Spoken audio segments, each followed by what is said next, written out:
were some of the things that we talked about last week? Let's give just a brief little recap. What were some of the things we talked about last week? I can't remember how far back we want to go. It was with they had gone down there and bought food and come back. They ran out of food and they was going to have to go back, but they said we can't go back unless we take Benjamin with us. And he didn't want to let Benjamin go, and so they just put it off and put it off. And finally, he said, "You got to go." And let's see, Judah said, "I will be responsible. If anything goes wrong, it's on me." And whenever they, he put the silver cup in Benjamin's sack, and all that good stuff. And whenever he got back, and he convinced them, or well, wait a minute, that's not a good way to put it. They finally decided we're going to have to just tell him what's going on, and they told him who he was, who they were, and he told them who he was. And there they are. Right. Yeah. So, did you have something to say? Go ahead. No. Okay. Yeah. So they, yeah, you went back. You recapped us quite a few chapters. That's all right. So yeah, Joseph, he can't take it any longer. You know, one of the things we talked about last week was how he was overwhelmed with everything that's been going on, and so he can't take it any longer, and he's ready to tell them who he is. And he breaks down, he cries about it, he's overwhelmed. And of course, the brothers they're shocked. They don't, they're kind of stunned, not sure if they believe what's going on. And they're a bit fearful as well. But Joseph says, don't worry about it. God has taken care of all of this. God is the one who really wanted me down here. And so this is kind of part of his plan and his purpose. Now, with all of that, we touched on, hey, Tim, how's it going? It's going okay, brother. Good. I could see you in the dark for a moment.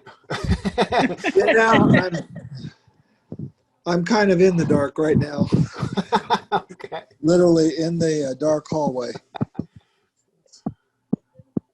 So he tells him who he is, and he wants to send him back up to his father. He wants to see him, but he says, the plans that God had was to bring me down here. Now, that doesn't mean that God made people do evil things. People have free will.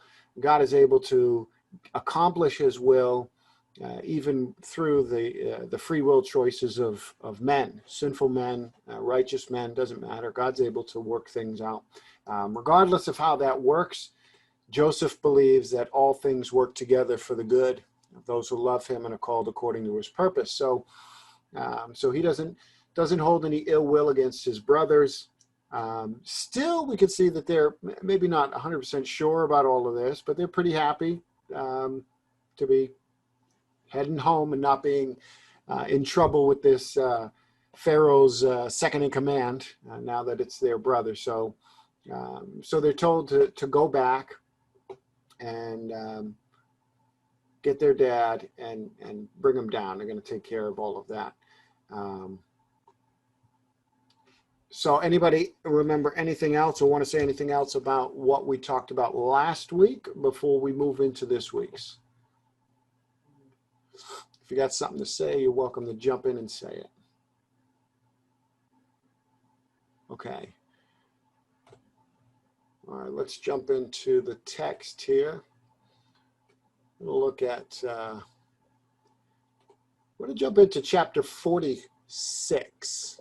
Chapter 46. So Genesis chapter 46. And let me change my screen here. 46. Would somebody like to read the first let's say the first 7 verses. Anybody want to read the first 7 verses? Yeah, I'll read them. Okay, go for it. And Israel took his journey with all that he had, and came to Beersheba, and offered sacrifices unto the God of his father Isaac. And God spake unto Israel in the visions of the night, and said, Jacob, Jacob.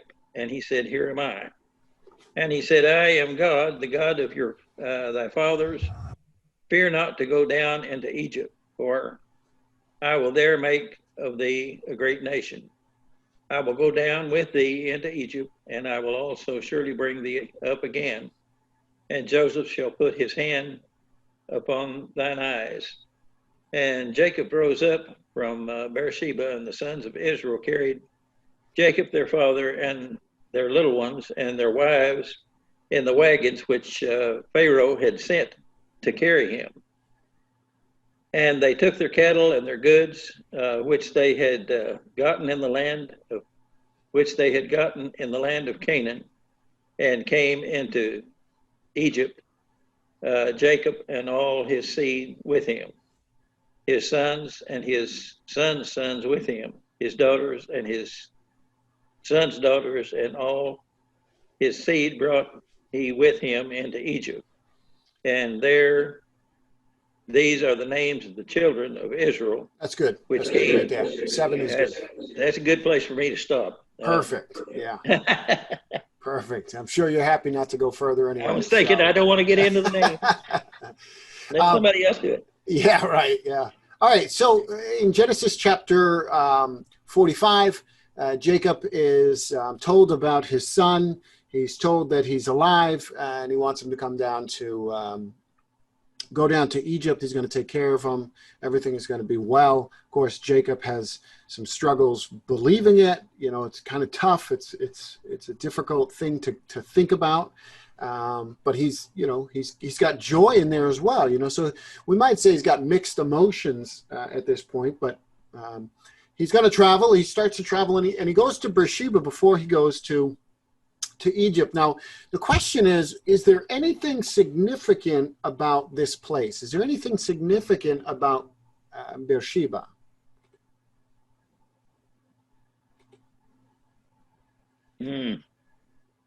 What do you think, guys? Anything significant about Beersheba? What about you, Mike? You remember anything about Beersheba? You or Elaine? It's come up before, but I'm drawing a blank on it. Yeah, it's come up a number of times already in the text of Genesis. Abraham, you might remember, Abraham, he makes a covenant with Abimelech at Beersheba, and then he plants a tamarisk tree there. Maybe you remember him planting a tree. He plants a tree there, and the text says that he calls on the name of the Lord at that place, at Beersheba. Now, the question becomes, what does it mean to call on the name of the Lord? So Abraham, he makes a covenant with Abimelech at Beersheba. He plants this tamarisk tree, and then he calls on the name of the Lord. And what does that mean, to call on the name of the Lord?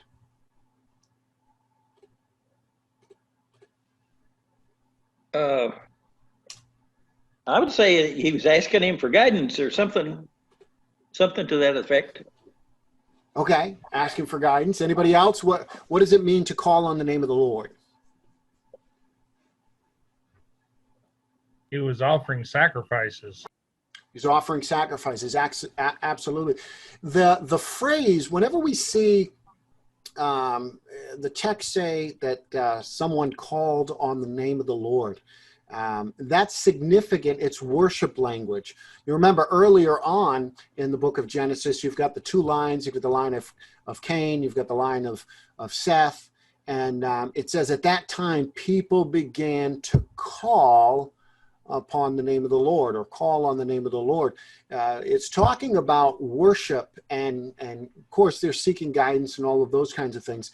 You know, in the New Testament, it says everyone who calls on the name of the Lord shall be saved. So there's aspects of worship. There's aspects of salvation that are kind of connected to this, or God's, as it was said, God's guidance. But there's something more than just somebody simply offering up a prayer. Think about that phrase in light of worship and devotion, and oftentimes it's connected with covenants or offering of sacrifices, those kinds of things. We see a similar event with Beersheba and all of that in the life of Isaac that's attached to this place. Not Abraham, but Jacob and Esau appear to have their conflict at Beersheba. There's a point where they have a conflict with one another. And so this place has all kinds of significance in the life of the patriarchs, in the life of Abraham, Isaac, and Jacob. And so this place is significant in his life. And so he goes there before he heads down to Egypt. And when Jacob gets to Beersheba, what does he do in this text? What does he do?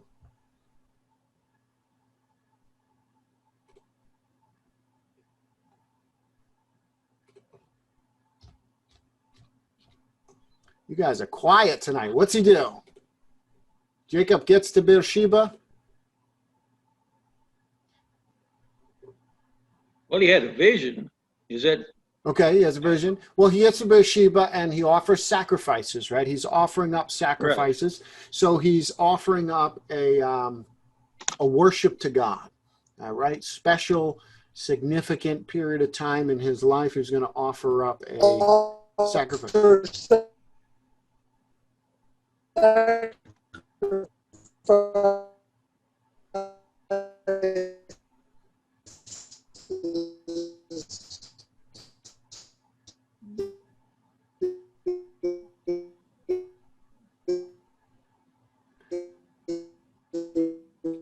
are having a real hard time, Tim. Your connection or something is lagging out pretty bad.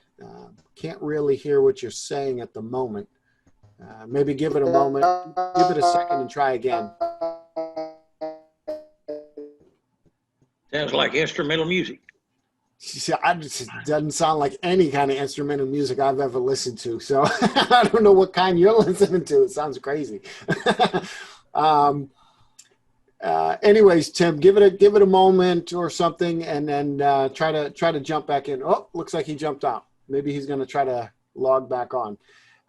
He's probably got some amazing insight that we're all going to lose out on. See how that works. It said he has had visions of when God spoke to Israel in visions in the night. Yes, that's what happens with God, right? That's what happens on God's part of the situation. He doesn't just stand in front of you and say, "Hey, I need to talk to you." Not here. Right. He speaks to people in different ways. Hey, Tim, you want to give it a try again? You want to unmute yourself and see about maybe you can convey what you were trying to say a moment ago?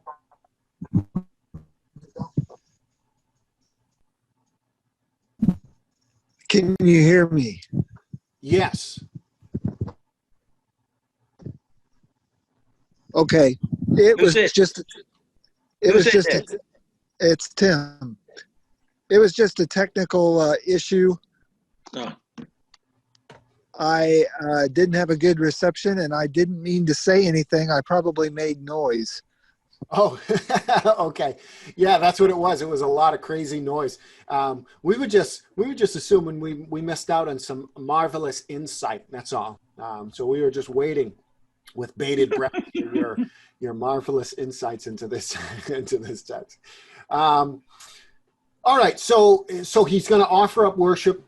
He offers up sacrifice to God. He's seeking God. He's looking for his guidance and all of that. Now, why, though? Why is Jacob here at Beersheba? Why is he offering worship to God? Why is he seeking God? What's going on in his life? What do you think? What's the reason that he's doing that?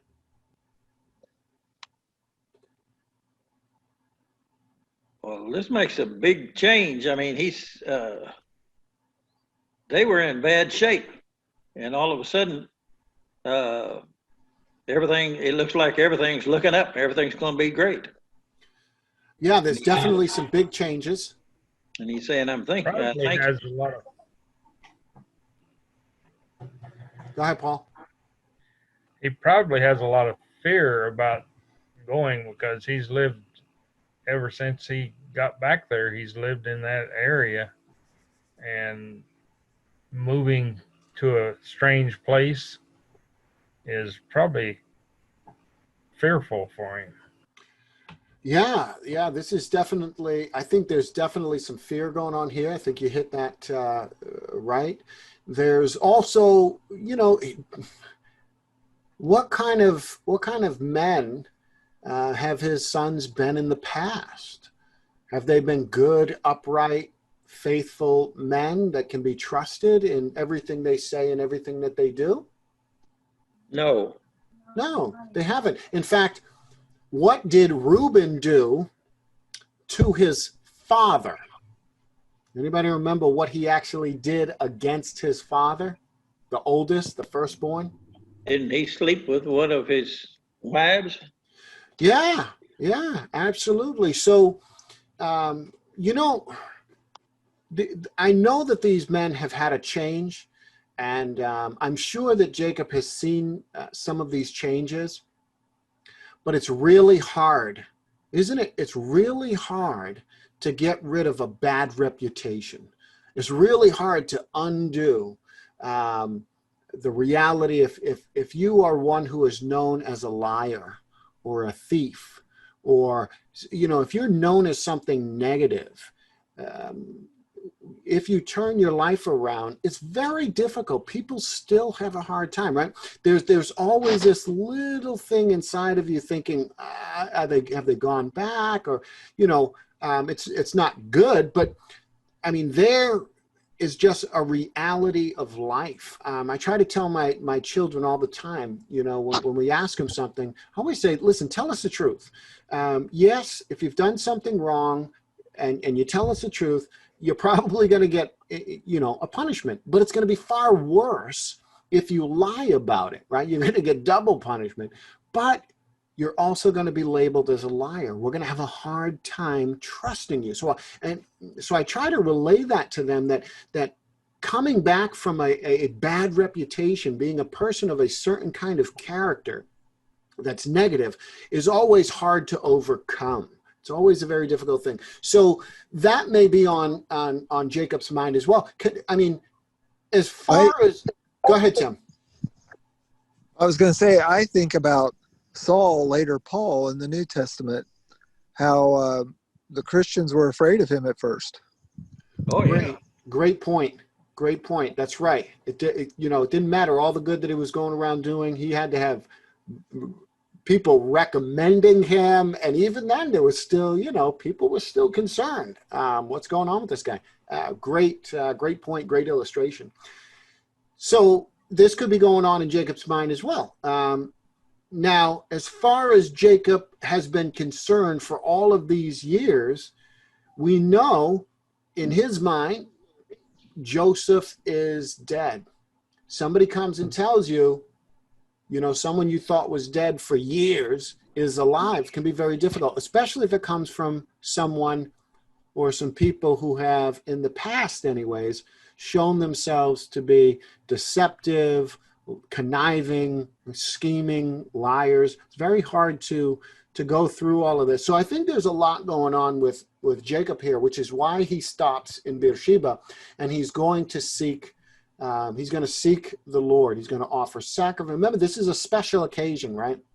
So he's offering sacrifice. He's seeking the Lord. He wants to get guidance. God has made a covenant with him in the past. He needs some reassurance. Do we ever find ourselves going through life and maybe needing some reassurance that doing something is the right thing to do, or going in a certain direction is the right way to go? Do we ever have those times where we think, I could use some reassurance? I was on Facebook today, and it came up and said, if you could say one word to Jesus, what would you say? And I put down, help. Yeah. Yeah, sometimes we need assurance, and I think that's what's going on here. So, what happens now? Go ahead, Tim. You got something to say?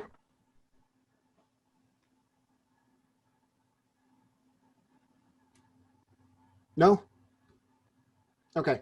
So, what happens at Beersheba? And Luther, you kind of have already been talking about this, but what happens after Jacob offers his sacrifice? He's at Beersheba. He's seeking the Lord. What happens?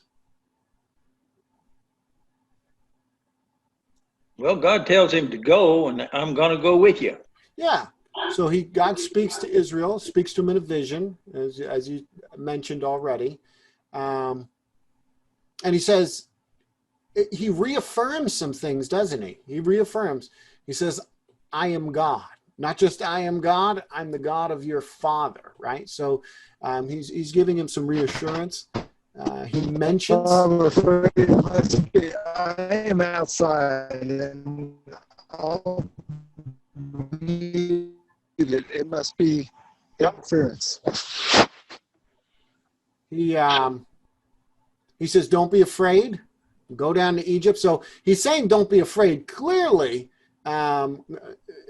Jacob is afraid. Otherwise, God would not say, don't be afraid. He says, I'm going to be with you. So there's a lot of good things, right? God is reassuring him. Now, how does he speak to Jacob? What's the first two words he says in the vision?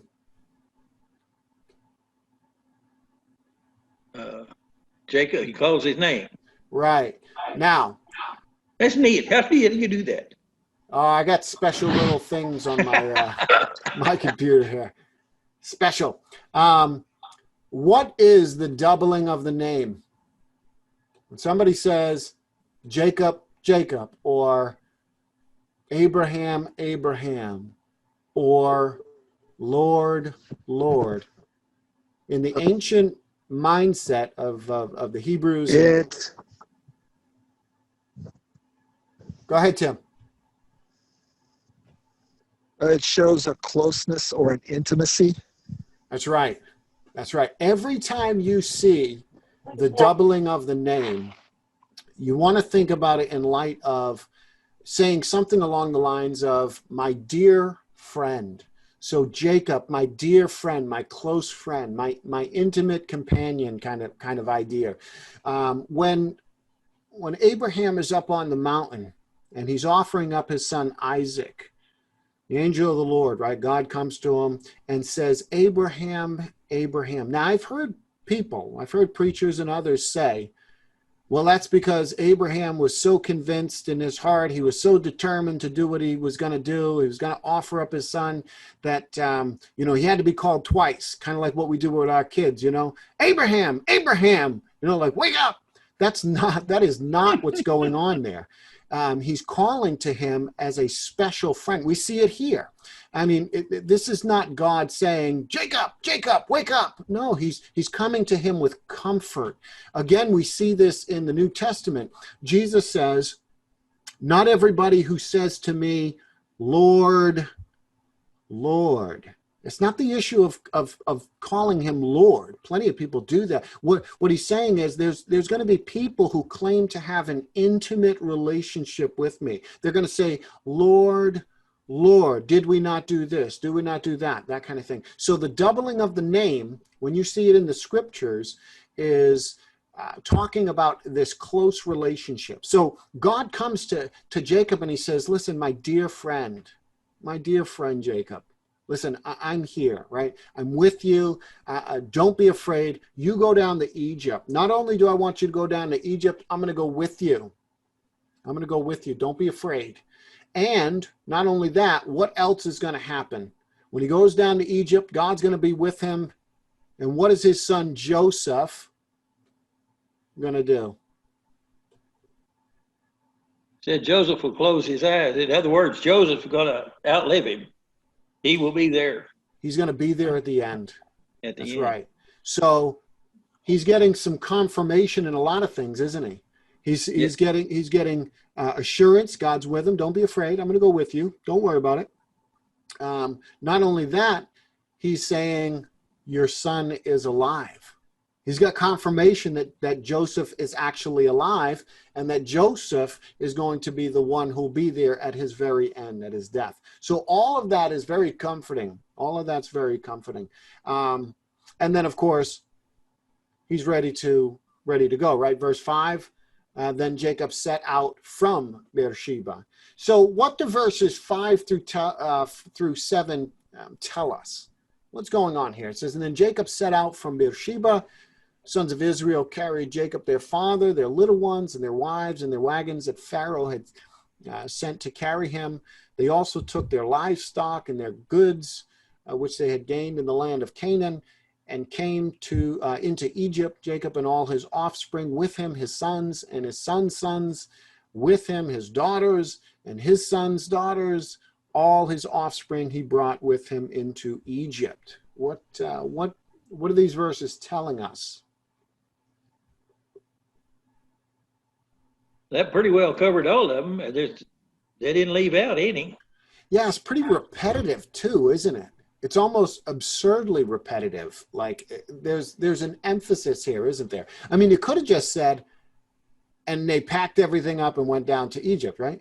But I mean, the point is, the point that's trying to be emphasized is absolutely nobody was left, right?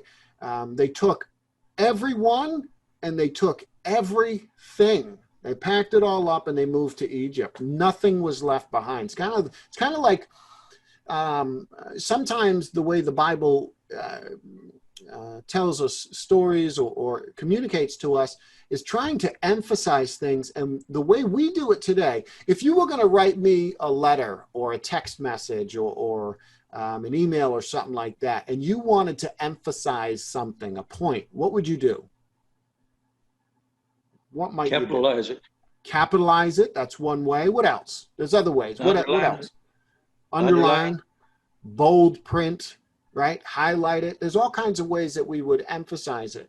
The Bible emphasizes things by repetition, and sometimes it's that it can be very it can almost grate on some of us sometimes with this constant, like, okay, get on with it. We know it's everybody, but it's making a point. There's an emphasis here. The covenant people of God have left Canaan. Absolutely everybody has left Canaan, and they're going down into Egypt. That's kind of the main point there. I don't know why, but when I read this, I am always reminded of the Beverly Hillbillies. Does anybody remember watching the Beverly Hillbillies? It is an old one. All the time. Yeah. You know, in that song that starts it out, it says, you know, after, was it Uncle Jed or whatever, he shoots and up from the ground comes the bubbling oil, right? The crude, all of that. But what does it say? It says they loaded up the truck and they moved to Beverly, right? They loaded everything up. We could basically say they're all in. They're done with wherever they were at, and they're all in. Everybody has moved to Beverly. That's kind of what you get here. Jacob and his entire family, the covenant people of God, are all in. They're all down in Egypt. So that's what's going on there. You know, it could also be sort of a mini preview of the Exodus a little bit, when they take everything and leave Egypt. Yeah, well, there's going to be some similarities and some dissimilarities. There's going to be between the Exodus event and those kinds of things. One thing that I will point out is when God says to Jacob, don't be afraid to go down to Egypt. I'm going to make you a great nation. He says, I myself will go down with you to Egypt. You remember when the nation of Israel comes out of Egypt and they're wandering in the desert, there's a point where God says to the people, I will not go with you. You remember that? Anybody remember that? I will not go with you, right? They've sinned and there's God says, I will not go with you. Here anyways is a similar theme, though the opposite. God says there, I'm not going to go with you. Here he says, I'm going to go with you. So you're right, Mike. There's a lot of connection with the Exodus and the wilderness wandering and even the entering of the promised land. Sometimes it's not a direct parallel. Sometimes it's the opposite that's going on. But yeah, there's definitely some connections here between the Exodus. I have another question, James. Yeah. This person that's talking, I am the Lord your God. I was wondering who will be going down with Egypt, because the second person of the Godhead, Jesus, the Bible says, and Paul said in Corinthians, that that rock that followed them, that cloud, was Jesus. Yes. In Corinthians. So I'm wondering if this is even more personal than the God, the creator. I mean, Jesus is the creator, but I'm wondering, if this is the second person of the Godhead that's personally involved with his people, even this early. Yeah, there's a lot of discussion and debate on all of that. I am of the opinion, I'm of the view, and I think this is correct. Jesus said when he was here on earth, he said that he was the one who exegeted the Father. He was the one who explained the Father. When you've seen me, you've seen the Father, right? Those kinds of things. In the Old Testament, anytime we see a theophany, I am of the view, and there's others who believe that what we're seeing is we are seeing Yahweh. That's true, but you're seeing the Word, right? You're seeing Jesus, right? The pre-incarnate Christ. So when God is said to be walking in the garden in the cool of the day, I think that's Jesus, the pre-incarnate Jesus. I think that's the Word, right? I think that's Yahweh, but like you said, the second person of the Trinity. So I think you are correct. Every time we see what's called a theophany, every time we see God manifest in some form or fashion, kind of visually in the Old Testament, I think that's exactly right. I think we're seeing Jesus. So this may very well be another one of those connections there, where this is God speaking, but what's going to end up happening is, it may be more of that intimate connection, as you've talked about, but definitely in the other passages where we see Jesus appearing. When we see Yahweh, right? We see Yahweh appearing. I believe that's Jesus, the Word, before he took on flesh. So could be even more of a connection as you're kind of thinking there, Mike. Anything else before we move on to verse 8? Well, there in verse 4, you were talking about I'll go down to Egypt with you, but he also says I'll bring you back out again. Yes. So yes. Now, we know the end of the story. I'll take you down there and just drop you. I'll leave you. Okay. Yeah, I'm going to bring you down there. I'll bring you back up again. Now, he's not literally saying you're going to come out of Egypt, because I think we all know the rest of the story. Jacob, and I hope I'm not spoiling this for anybody, he dies down in Egypt. So when he says, I'm going to bring you back up again, there's a connection between just don't be afraid. I'm going to be with you, but he will bring him back up again, won't he? What's another name for Jacob? Israel. Does Israel come up out of Egypt? Yes. Yeah. So I think that's what's going on here, that yes, Jacob will come back out, because they're going to they're going to bury him. Well, his bones come back too, though, right? Yes. He's going to be buried there. That's true. Yes. So you're correct. Yeah. But he's not going to bring him back alive, we could say. He's not coming back alive unless we see the bigger picture, and that is Jacob as Israel. And I think we're meant to see both. I think there's both going on there. Jacob's bones are going to come back. That's true. He'll be buried in Canaan. But Israel's going to come And that's out. why I always thought that part was very important to them, where they were buried. Yes, it is. I never thought about I never thought about Israel as the nation, but I think it's a good way to look at it too. I just always thought that was reassuring him that you're going to be buried with your ancestors. Well, that's true. That's true. And we're going to see that.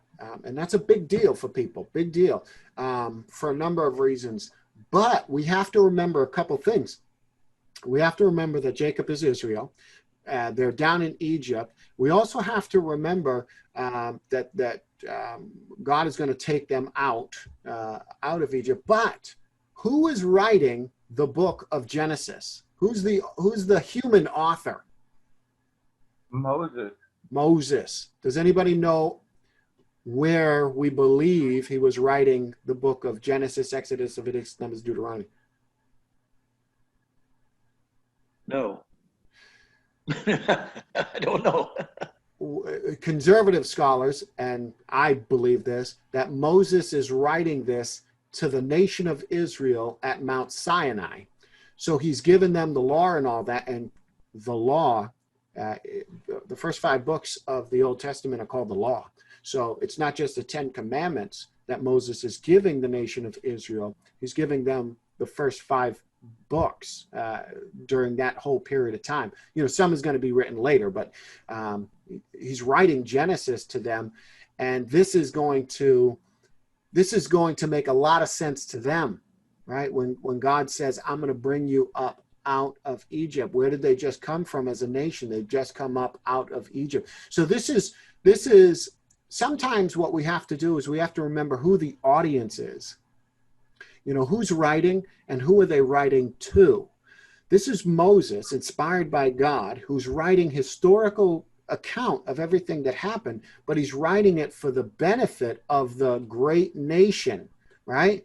Down there, you're going to be a great nation, and I'm going to go down with you, and then I'm also going to bring you up again. I'm going to bring you up again. Now, this would have been very powerful and very impactful for the nation of Israel, who has just come up out of Egypt, crossed the Red Sea, and is now, worshiping God at Mount Sinai and all around that area that they're going to be wandering again. So there's a lot going on here. It's not just for Jacob. This is written down for the nation of Israel. And then, of course, there's benefit that we get out of it as well. So it's written, there's multiple layers, I guess is what I'm saying, to when we're reading the scriptures.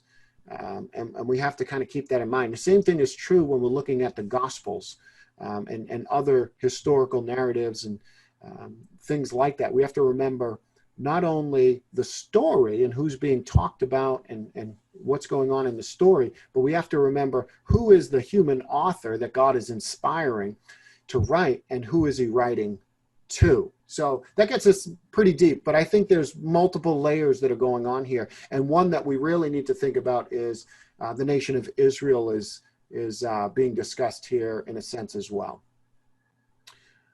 All right. Good discussion. Let's look at verses 8 through 27. All right, 8 through 27. Now, I will be kind and I will read this and not ask anybody else to read it. So 9 through 27 says this. Now these are the names of the descendants of Israel who came into Egypt. Jacob and his sons. Reuben, Jacob's firstborn. The sons of Reuben. Hanak, Palu, Hezron, and Carmi. The sons of Simeon. Jemuel, Jamin, Ohad, Jachin, Zohar, and Shaul. The son of a Canaanite woman. The sons of Levi, Gershon, Kohath, and Merari. The sons of Judah, Onan, Shelah, Perez, and Zerah. But Erah and Onan died in the land of Canaan. The sons of Perez were Hezron and Hamul. The sons of Issachar, Tola, Puvah, Yob, and Shimron. The sons of Zebulun, Sered, Elon, and Jahilel. The sons of, these are the sons of Leah, whom she bore to Jacob in Padan Aram, together with his daughter Dinah. Altogether, his sons and his daughters numbered 33. The sons of Gad, Ziphon, Haggai, Shunai, Zibon, Eri, Arodi, and Erel. The sons of Asher, Imnah, Ishva, Ishvi, Berari, with Sarah, their sister. And the sons of Berari, Heber, and Malchiel. These are the sons of Zilpah, whom Laban gave Leah, his daughter, and these she bore to Jacob, 16 persons. The sons of Rachel, Jacob's wife, Joseph and Benjamin, and to Joseph in the land of Egypt were born Manasseh and Ephraim, whom Asenath, the daughter of Potipharah, the priest of On, bore to him. The sons of Benjamin, Bela, Becher, Ashbel, Gerar, Naaman, Ihi, Rosh, Mupim, Hupim. Those are some names. Mupin and Hupin. And Arid. These are the sons of Rachel who were born to Jacob, 14 persons in all. The son of Dan, Hushan. The sons of Naphtali, Jahazel, Guni, Jezer, and Shilem. These are the sons of Bilhah, whom Laban gave to Rachel, his daughter, and these she bore to Jacob, 7 persons in all. All the persons belonging to Jacob who came into Egypt, who were his own descendants, not including Jacob's sons' wives, were 66 persons in all.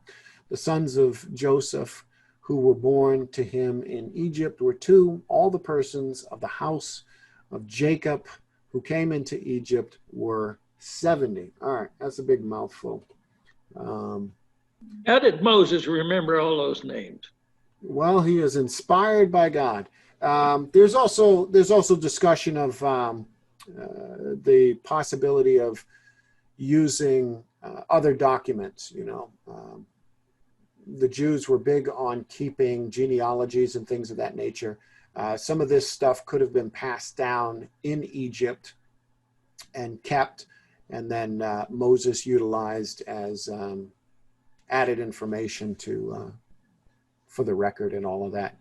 We're not really 100% sure, other than God inspired him. But you can think about if it is true that he utilized other sources to compile some of this information, and not just a direct divine, revelation directly from God, which is possible. You could think of it in light of the New Testament writer Luke. Luke utilizes eyewitness testimony and things of that nature, and he compiles an account of Jesus. It's inspired, we're not denying that, but how does God inspire men, and what does he use, and all of that? Sometimes he utilizes the records, things that people kept track of, things that people wrote down, and utilize that as well. You see that in the life of the kings as well. It'll talk about such and such is recorded in the book of the kings and in the book of this one and that one. So it could be a combination of things. It could be a combination of other material that has been passed down from generation to generation in the nation of Israel while they're in captivity, along with direct revelation from God, because Moses gets direct revelation from God on a number of occasions. It could all be direct revelation. That's a possibility as well. So how did he remember all this stuff? Well, we don't know, but combination of things possibly. All right, so what do we have in these verses? So verses 8 through 27, what's going on here? They're moving to Egypt. Yeah, they're moving to Egypt, and as I already mentioned, the Jewish people are very big on genealogies and keeping track of this stuff. And it's important, and when we see some of the importance later on in the life of Christ, there's 2 genealogies given there. And they're there for a reason. They're there because they're important. They trace the line of Jesus all the way back to David, and then all the way back to Abraham, and then as far back as Adam. So genealogy is very, very important. But this acts as a transition period, right?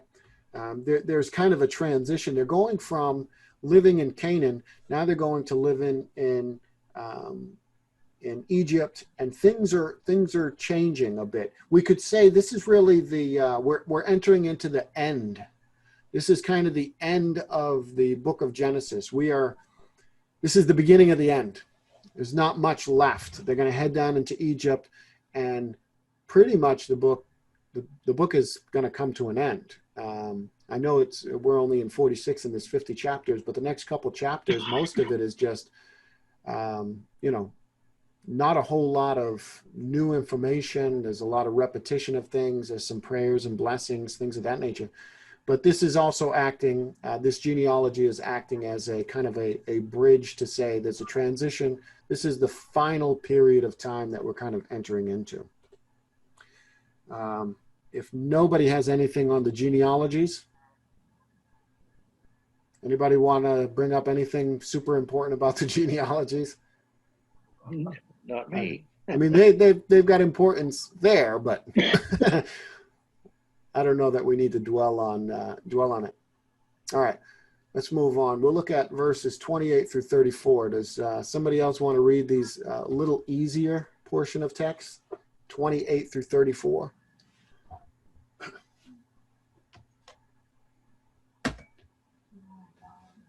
Yeah, I'll go ahead and read, James. All right, sounds good. Go for it. He had sent Judah ahead of him to Joseph to show the way before him in Goshen.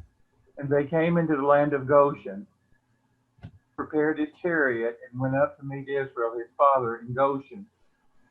He presented himself to him and fell on his neck and wept on his neck a good while. Israel said to Joseph, "Now let me die, since I have seen your face and know that you are still alive." Joseph said to his brothers and to his father's household, "I will go up and tell Pharaoh and will say to him, my brothers and my father's household, who were in the land of Canaan, have come to me. And the men are shepherds, for they have been keepers of livestock, and they have brought their flocks and their herds and all that they have.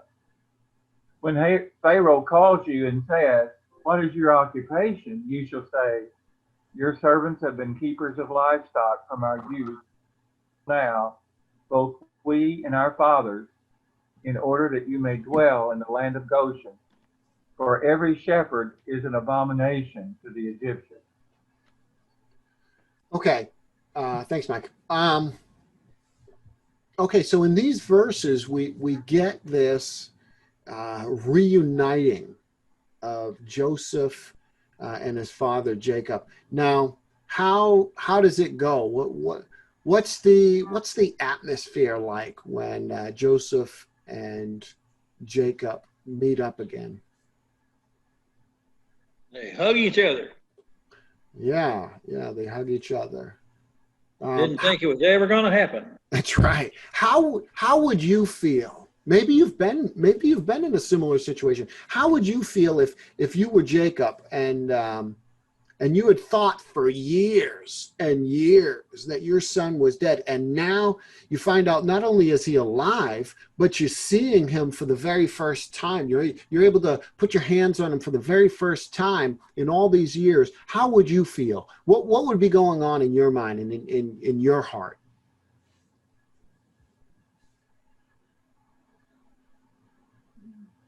Well, he says I could go right now, basically.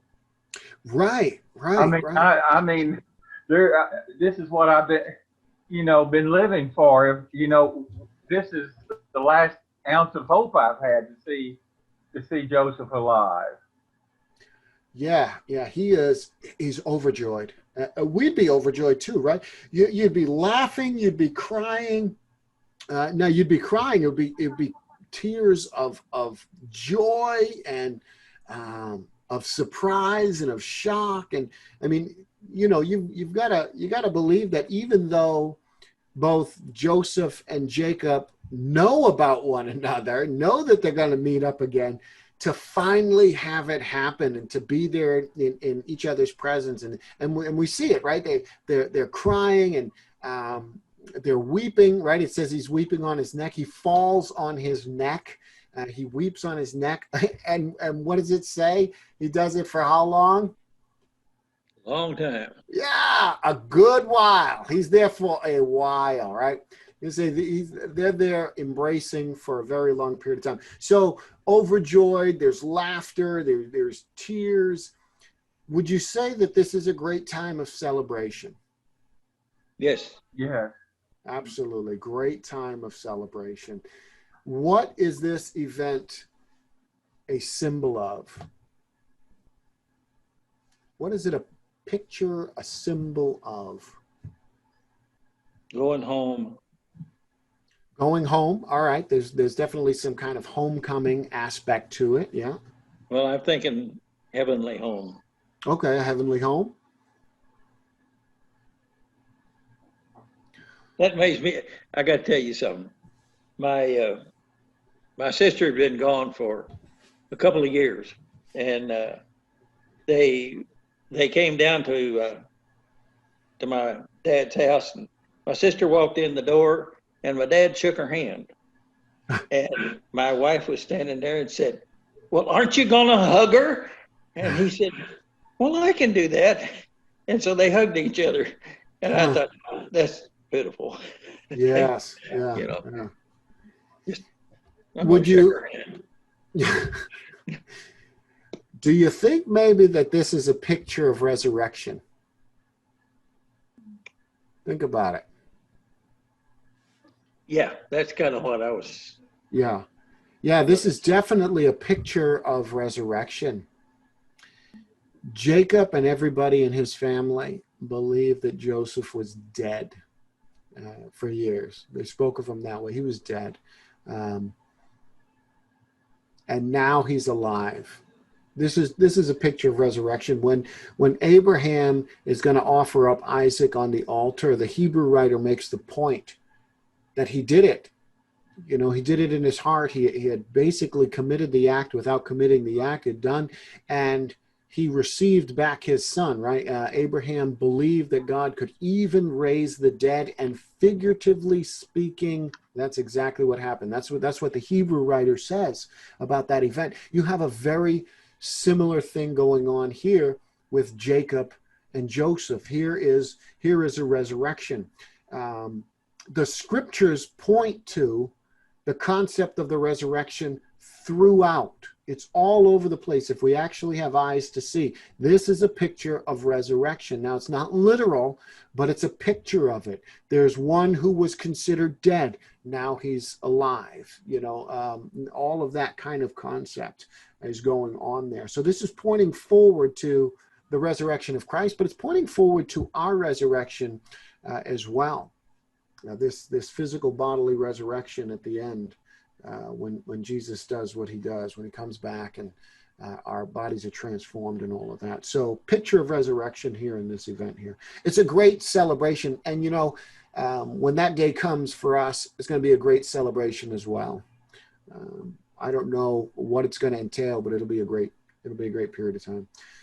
Now, what does Joseph tell, pretty much out of time, but what does Joseph tell his family to say to Pharaoh when they get down in this section? When they get down and they meet Pharaoh, what does he tell them to say? They're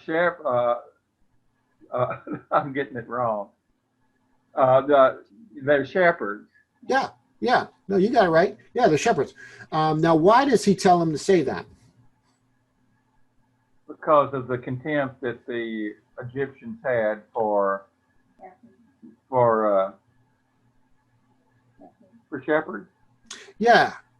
There's two reasons. One is because if they were to go down and live among the Egyptians as shepherds, they would have been considered just an abomination. They probably would have had a hard time. They may have been ridiculed or shunned, or what it could cause problems. If you're living around people who do not, look favorably upon shepherds and people who hold livestock, that can cause problems. But also, he wants them to have the best of the land for their flocks and all of that. He wants Goshen is the best of Egypt's lands, in light of if you have animals to take care of and all of that kind of stuff. So there's two reasons. One, this is the best part of the land. I want you to go, I want you to be able to have this, but also two, you need to let them know, because you need to be separated from the rest of the Egyptians. Otherwise, it could cause potential problems. Okay. Anybody have any thoughts, comments, questions before we wrap this up tonight?